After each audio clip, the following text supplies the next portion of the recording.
चौथा क्या है? व्रत। कई लोग एकादशी व्रत करते हैं ना, तो दसवीं को इतना खा लेते हैं कि एकादशी को ज्यादा भारी ना पड़े उनको, इतना खा लेते हैं। और कई लोग घर वाले भी, अरे खा लो और खा लो, कल तो एकादशी है, 2-3 रोटी ज्यादा खा लो। नहीं। और ये केवल एकादशी व्रत की बात नहीं है, ये दुनिया में कोई भी व्रत आप करते हो, उस व्रत के प्रति अगर आपके मन में ये भावना है, करवा चौथ जो होता है माताएं जो करती हैं पति के लिए, अहोई अष्टमी माताएं करती हैं बच्चों के लिए, ये व्रत भी अगर इनमें भी उत्साह नहीं है तो भी उसका कोई लाभ मिलने वाला नहीं है, उसका कोई लाभ पूर्ण होता नहीं है। सबसे बड़ी बात है, चाहे दुनिया की कोई भी आध्यात्मिक क्रिया करो, चाहे सांसारिक क्रिया करो, उसमें जब तक उत्साह नहीं होगा, एक्साइटमेंट नहीं होगी आपके अंदर, वो क्रिया अब उसमें अब व्यर्थ। अब बच्चा स्कूल जाता है पढ़ने के लिए, पर कैसे जाता है? रो रहा है सुबह से ही, नहाना नहीं है, मुझे जाना नहीं, पेट में दर्द हो रहा है, मैं नहीं जा रहा। वो बालक अगर रोज रोते रोते जाता है तो फिर उसका रिजल्ट खराब आना स्वाभाविक है।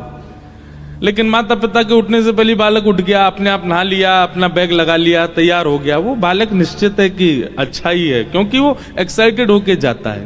तो संसार की कोई भी क्रिया हो, आप उसमें कितनी व्यवस्था करते हैं, कितना व्यवस्थित होके करते हैं, वो बहुत जरूरी नहीं है, आप एक्साइटेड कितने हो उस चीज को करने में। तो एकादशी ये कहीं अपराध ना बन जाए, इसलिए जब तक एक्साइटमेंट ना आवे करने का तब तक मत कीजिएगा। उत्साह होना चाहिए आपके अंदर। आज एकादशी, आज तो हम खूब भाव से, आज हम एकादशी पे कहां गए पता है?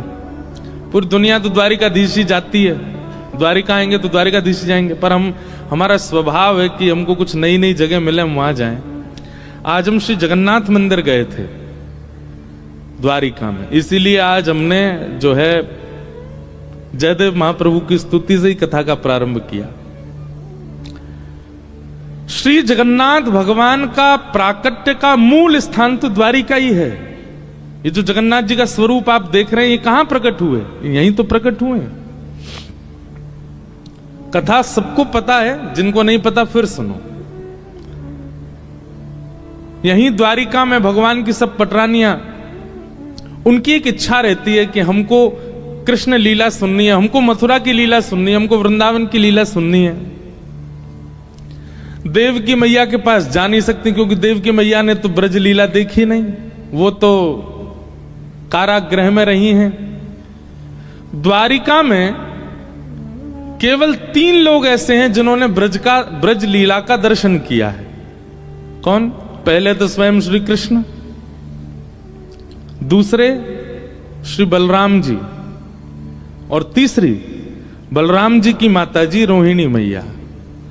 इन तीनों ने ही केवल ब्रज का दर्शन किया, ब्रज लीला का। बाकी यदुवंशियों में किसी ने दर्शन नहीं किया। अब कृष्ण पटरानियां ठाकुर जी के पास जाती हैं कि हमें ब्रज लीला सुनाओ, तो ठाकुर जी तो आंख बंद करके और महाराज यहां से आंसू निकलने लगते हैं। रुक्मणी जी बोली नहीं नहीं नहीं सुननी, आप रहने दो, मत सुनाओ। बलराम जी से सब संकोच खाती हैं, क्योंकि वो जेठ जी हैं, उनसे कैसे पूछें। तो बची एक रोहिणी मैया। तो सारी कृष्ण पटरानियां रोहिणी मैया के पास गई, बोले मैया हमको ब्रज की लीला सुनाओ, हमें सुनाओ ना, ठाकुर जी कैसे चोरी करते, यशोदा मैया के संग कैसे व्यवहार करते, गोपी के संग कैसे रास करते, यमुना जी में कैसे स्नान करते, सारी लीला सुनाओ ना। रोहिणी मैया बोली मैं सुना तो दूंगी, लेकिन याद रहे कृष्ण बलराम नहीं सुने, क्योंकि अगर उनने सुन ली तो बड़ी दिक्कत हो जाएगी। अब सब पत्नियां आपस में कहने लगी कौन रखवाली करेगा द्वार की। ऐसी सभा थी, उसमें सब बैठी थी। अब एक भी उठ के नहीं जाए। बोले हम भी सुनेंगे, हम क्यों जाएं बाहर, हम तो सुनेंगे भीतर बैठ के। तभी वहां भगवान की बहन सुभद्रा, सब भाभियों ने मिलकर अपनी ननद सुभद्रा को ही पकड़ा वो देखो, हम जीवन भर आपकी सेवा करती हैं, आप हमारी ननद हो, आज तक कुछ मांगा नहीं, आज पहली बार मांग रही है, मान जाओ। सुभद्रा जी बोली क्या करना है? बोले हम सब यहाँ कथा सुन रही हैं, आप बाहर बैठ करके बस ये ध्यान रखना कि कृष्ण और बलराम ना आवे। सुभद्रा जी बोली ठीक, और अगर आ जाएं तो हमें संकेत कर देना ताकि कथा विश्राम हो जाए, क्योंकि वो दोनों यदि ब्रज की बात सुनते हैं तो उनको बहुत बहुत भावुक हो जाते हैं। सुभद्रा जी बोली ठीक है। बाहर द्वार पर सुभद्रा जी बैठ गई और यहां रोहिणी मैया ने सुनाना प्रारंभ किया। ठाकुर जी के जन्म से ही कथा का प्रारंभ हुआ। भगवान की सब पटरानियां बैठ के सुन रही हैं। ठाकुर जी की ब्रज लीला, बाल लीला, घुटमुन चलवे की लीला, नृत्य करवे की लीला, उंगली पकड़ के यशोदा मैया के संग कैसे चलते हैं ठाकुर जी, दांत निकर के आ रहे हैं, बेणी चोटी बना लेते हैं, बलराम जी और ठाकुर जी की लड़ाई होती है, सारी लीलाएं सब मैया सुना रही हैं। सब पटरानियां नेत्र बंद करके सुन रही हैं। लेकिन सुनाते सुनाते जैसे ही ब्रज से मथुरा गमन की लीला प्रारंभ हुई, रोहिणी मैया के नेत्र सजल हो गए, सब पटरानियों के नेत्र सजल, और केवल सजल नहीं हुए, ऐसी स्थिति हो गई कि नेत्रों के साथ साथ, अश्रुबिंद के साथ साथ तन का अंग भी पिघलने लगा। प्रेम की अवस्था, प्रेम की 10 अवस्थाएं होती हैं। स्टेज कितनी है? 10। मैं और आप सब और यहां बैठे जितने भी लोग हैं, हम लोग प्रेम की पहली अवस्था का भी अनुभव नहीं कर सकते। अगर इन प्रेम की 10 अवस्थाओं का अनुभव करना है तो श्री नारद भक्ति सूत्र ग्रंथ है, वहां पर उन्होंने इसका वर्णन किया। आज के युवा तो सुनेंगे तो हंसेंगे, और ये प्रेम है? प्रेम की वो अवस्थाएं हम आप जो करते हैं ना संसार में, वो प्रेम है ही नहीं है, वो स्वार्थ है। उसको प्यार कह सकते हैं, उसको स्वार्थ कह सकते हैं, प्रेम नहीं है। प्रेम का कोई पर्यायवाची नहीं, प्रेम का कोई और शब्द नहीं, प्रेम प्रेम है बस। प्रेम की 10 अवस्थाएं होती हैं। उसमें पहली अवस्था, मैंने एक आध बार कथा में पूरी विस्तार से 10 अवस्थाओं पर भी बोला हूं। एक जगन्नाथ रसामृत कथा हुई थी हिसार में, वहां प्रेम की 10 अवस्थाओं पर चर्चा की थी। तो प्रेम की जो 10वीं अवस्था होती है, आज अवकाश भी नहीं है हमको कई प्रश्नों के उत्तर भी देने, और आप सबकी वेशभूषा ऐसी है कि आप सब उत्सव मनाने के लिए बैठे हो। प्रेम की अवस्था की अगर चर्चा होने लगी तो रोने लग जाओगे। यहां समुद्र तो खारा है ही, ये सत्व होटल में भी खारापन आ जाएगा, सबके नेत्र के अश्रुबिंद, इसलिए उस विषय में ज्यादा प्रवेश करना नहीं। प्रेम की 10वीं अवस्था क्या होती है कि व्यक्ति का विरह इतना हो जाता है अपने प्रेमी के लिए कि वो रोते रोते रोते रोते रोते रुदन करते करते अश्रु तो सूख जाते हैं, फिर प्रत्येक रों रुदन करता है, और प्रत्येक रों के रुदन में एक एक अंग बहने लग जाता, पिघलने लगता मोम की तरह। उस अवस्था में सब पहुंच गए। इतने में ही बाहर बैठी सुभद्रा, उनके नेत्रों से भी अश्रुधार गिर रही हैं और वो भी रुदन कर रही हैं। इतने भाव विह्वल हो गए सब कि तभी वहां कृष्ण बलराम का आगमन हुआ, और किसी को पता ही नहीं चला। बाहर सुभद्रा भी नेत्र बंद करके बैठी, वो भी नहीं पहचान पाई कि ठाकुर जी आ गए। उनको रोकना था, भीतर बता देना था कि ठाकुर जी आ गए, कथा विश्राम करो, पर इतनी भाव में चली गई कि बता ही नहीं पाई। तभी ठाकुर जी ने देखा ये सुभद्रा क्यों रो रही है, और ये भीतर से ऐसे जल का प्रवाह क्यों आ रहा है। ठाकुर जी ने जैसे कान लगा करके सुना तो श्री रोहिणी मैया ब्रज लीला सुना रही हैं और सब गोपियां रो रही हैं, सब भगवान की पटरनियां रुदन कर रही हैं। ठाकुर जी ने मन में विचार किया, भीतर गया तो कथा में विक्षेप होगा, यहीं बैठ जाओ। और सुभद्रा जी के एक तरफ श्री द्वारिकाधीश और दूसरी तरफ श्री बलभद्र जी बैठ गए। आप जगन्नाथ जी में देखेंगे कि सुभद्रा जी की भुजाएं ऐसे नहीं हैं।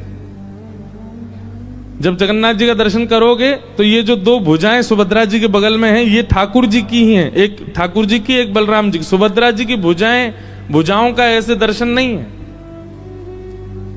क्यों?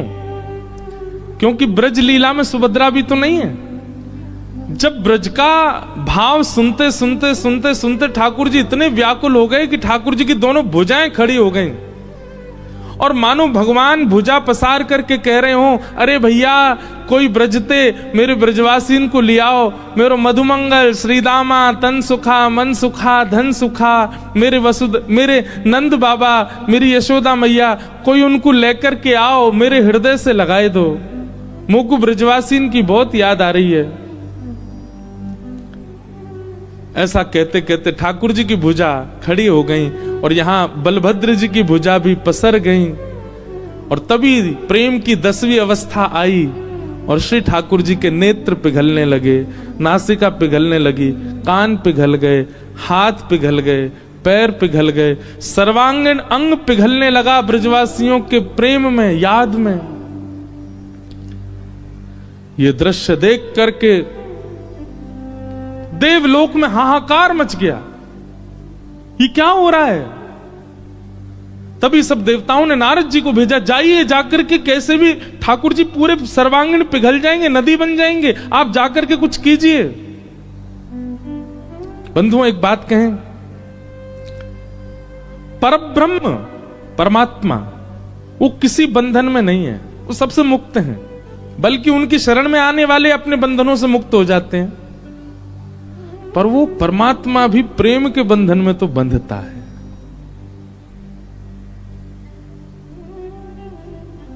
क्यों भात भरने गए नरसिंह मेहता के यहां? प्रेम।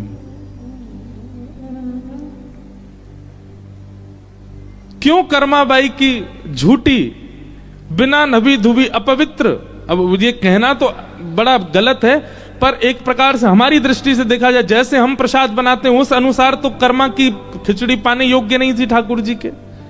पाने क्यों जाते थे? प्रेम। जो जगत नियंता जगदाधार सबको बंधन मुक्त करता है, वह भी एक बंधन में तो है, प्रेम। ठाकुर जी का सर्वांगीण अंग पिघलने लगा, नारद जी महाराज प्रकट हो गए। अब नारद जी बोले, ठाकुर जी को तो अभी छेड़ना उचित नहीं है, ये तो प्रेम की अवस्था में जा चुके हैं। नारद जी महाराज दौड़ करके कथा सभागृह में आए और भीतर आकर के सीधे रोहिणी मैया से जाकर के कहा, मैया मैया कथा यहीं विश्राम कर दीजिए। रोहिणी मैया के नेत्र खुले, आंखें लाल पड़ रही हैं, अश्रुधार से सर्वांगीण वस्त्र गीले पड़ गए। क्या हुआ नारद जी? बोले, आप यदि कथा विश्राम नहीं करेंगे तो ठाकुर जी गोमती जी के बगल में एक और नदी बहने लगेगी कृष्ण, एक और नदी बहने लगेगी बलराम, एक और नदी बहेगी सुभद्रा। स्थिति तो देखो। बाहर आकर के देखा तो सर्वांगीण अंग पिघल चुका है द्वारिकाधीश का। रोहिणी मैया सब पटरानियां रुदन करने लगी ठाकुर जी की इस अवस्था को देख करके। श्री जगन्नाथ भगवान की पलकें भी नहीं है, ये भी पिघल गई, इसलिए हमेशा आंख ऐसी खुली रहती है उनकी। ये ऐसे नेत्र क्यों हैं? ये ऐसे अधर क्यों हैं ठाकुर जी के? कभी कभी हमें संशय होता है, हम ठाकुर जी से प्रेम करते हैं कि ठाकुर जी भक्तों से प्रेम करते हैं? प्रेम हम करना ही नहीं जानते, ठाकुर जी ही करते हैं।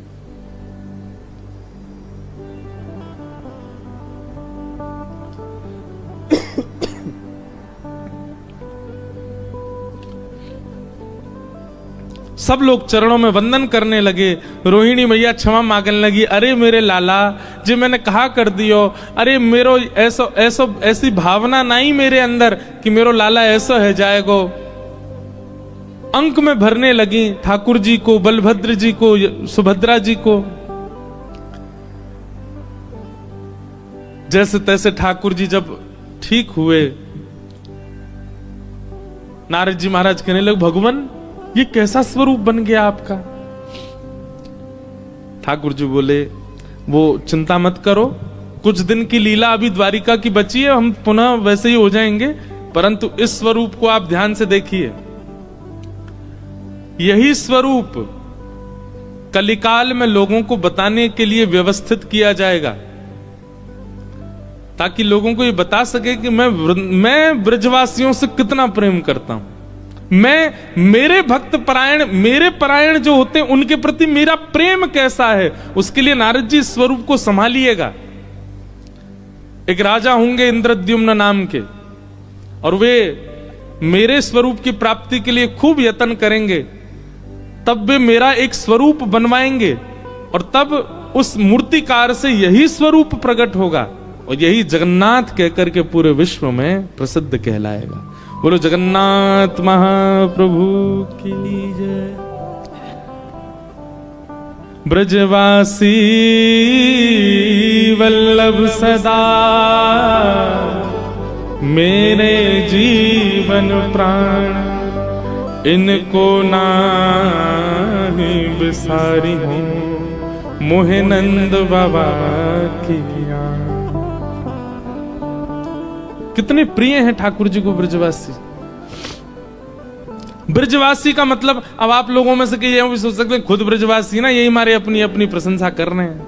नहीं, ठाकुर जी से प्रेम करने वाला हर वैष्णव ब्रजवासी है, और उससे ठाकुर जी बहुत प्रीति करते हैं। तो वही स्वरूप द्वारिका में प्रकट हुआ, और उसी स्वरूप को श्री नारद जी महाराज ने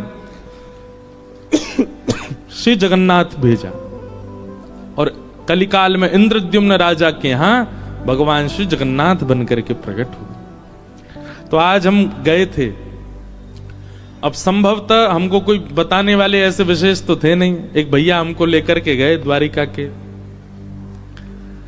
पर वहां आप द्वारिका में एक चीज अनुभव करते हैं, जैसे ही आप जामनगर से द्वारिका के लिए आएंगे, उजड़ा उजड़ा सा दिखेगा चारों ओर, ना कोई खेती, ना कोई बाड़ी, ना कोई वृक्ष, ना कोई फल, ना कोई फूल, कुछ नहीं। दूर दूर तक आपको खाली मैदान, रेगिस्तान ऐसा दर्शन होगा।